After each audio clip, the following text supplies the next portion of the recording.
Myself Anish. Today I'll be going with the concept of counting semaphore. So basically a semaphore is a method or a tool which is used to prevent race condition. A race condition is occurs when multiple processes tries to run at a time. So definition of the semaphore is an integer variable which is used in mutual exclusive manner by various concurrent cooperative process in order to achieve synchronization. So there are two types, counting semaphore and binary semaphore. So in counting semaphore, the integer variable varies from minus infinity to plus infinity. So there is a section called as critical section where we keep a common piece of code of different processors. The processor try to use critical section code. That means the processors try to enter the critical section. To enter the critical section, the process should first execute the entry section code. So after completing the task in the critical section, they have to execute the exit section code. So after when all the three tasks are completed, the process get terminated. So in entry section code, we also known as down and wait, and exit is also known as up and signal post. So now let us initially say that critical section is One second. So there are different synonyms for the entry section and exit section.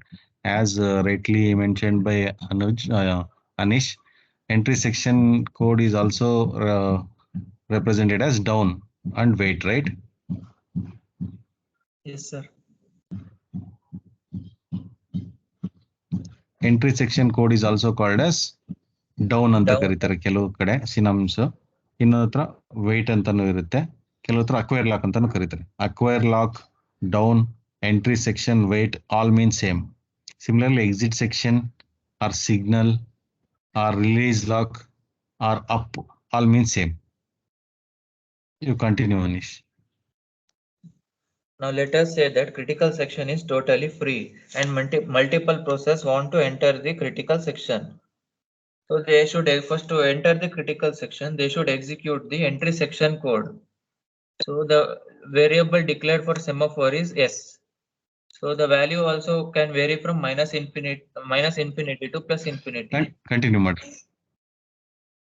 So let us say that first semaphore value is 3.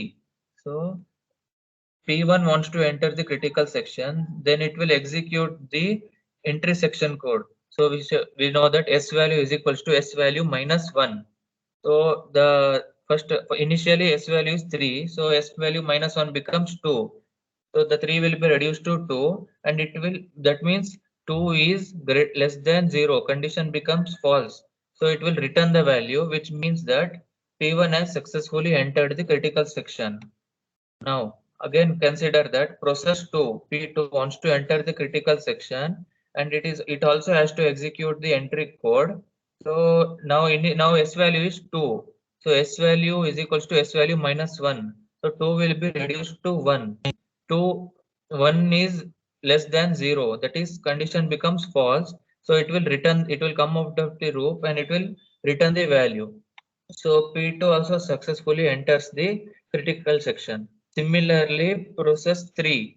So it also executes the entry section code. So S value is in now 1. So S value is equals to S value minus 1. That becomes 0. 0 is less than 0.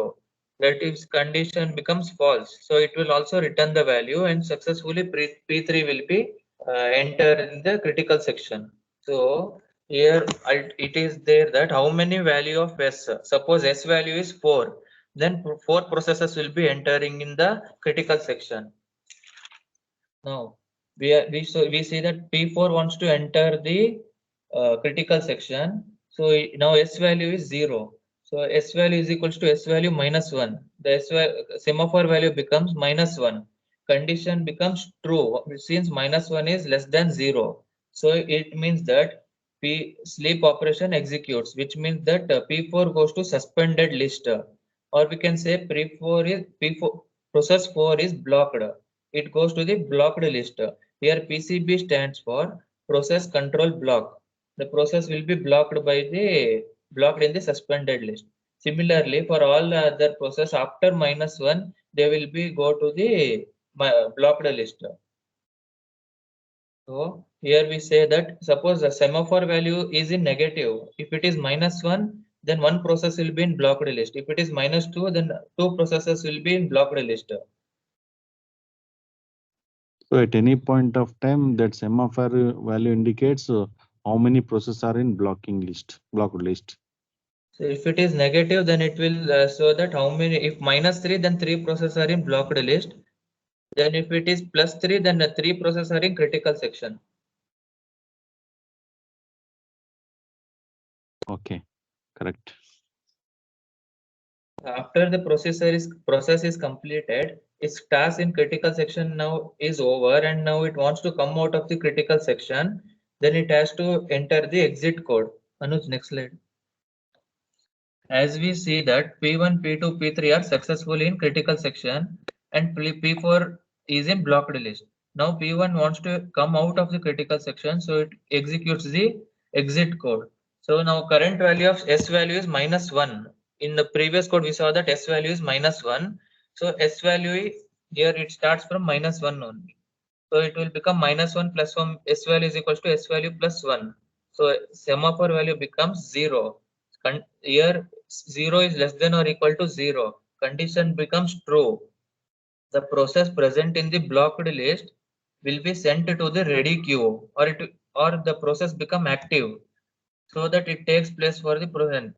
Now P4 also can try to enter the critical section by executing again the entry code. So if S value is 0, then we see that 0 processes are in suspended list. Suppose semaphore value is 0, then there is no processes there in a suspended list or the blocked list. Now we see how to count a semaphore value. Suppose we have 10 processes. Suppose we have 10 processes and we perform 6 down process, that is 6 entry process, and 4 exit process. Then we subtract the entry process and add the exit process. So initially we have semaphore values 10. Then 6 are entry process. Then we take 10 minus 6. 10 minus 6 becomes 4. Then we are executing 4 down exit process. Then we have to add plus 4. 10 minus 6 plus 4 becomes 8. So the semaphore value is 8. This is how we count a semaphore value. Thank you.